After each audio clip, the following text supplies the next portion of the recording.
আসি আসি। ও আচ্ছা আপনি পার্সেলটা।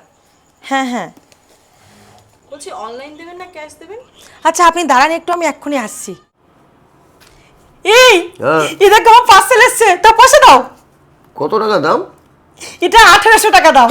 কি 1800 টাকা? জানো এই 1800 টাকার জন্য আমার কি কি করতে হয় সারাদিন? সংসারের প্রতি কোনো চিন্তা ভাবনা নেই তোমার। কোথায় একটু সঞ্চয় করবে সেই সব কোনো ভাবনাই নেই তোমার মধ্যে। যাও গিয়ে ফেরত দিয়েছো। শুধু সকাল থেকে বিকেল অবধি parcel parcel. A few moments later. হ্যাঁ রিঙ্কু, খাবারটা নিয়ে আসো। হ্যাঁ আসছি।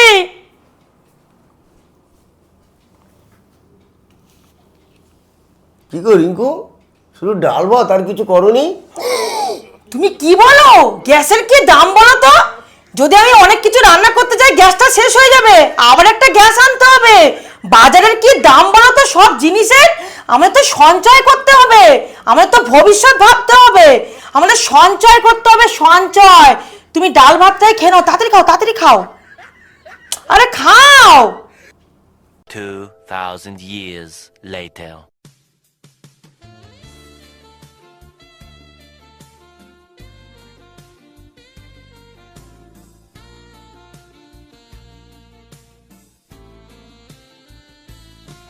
আরে কি হ্যাঁ। করছো তুমি?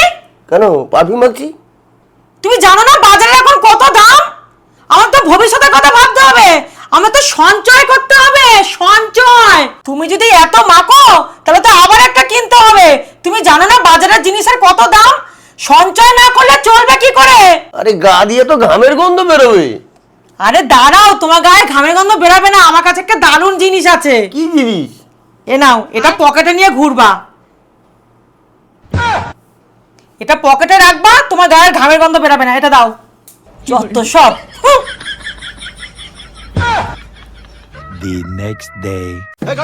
এই হ্যাঁ। তুমি গাড়ি নিয়ে কোথায় যাচ্ছ? তুমি জানো না এখন তেলের কত দাম? তুমি গাড়ি নিয়ে তুমি বেরিয়ে যাচ্ছ, তোমার ব্যাপারটা কি গো?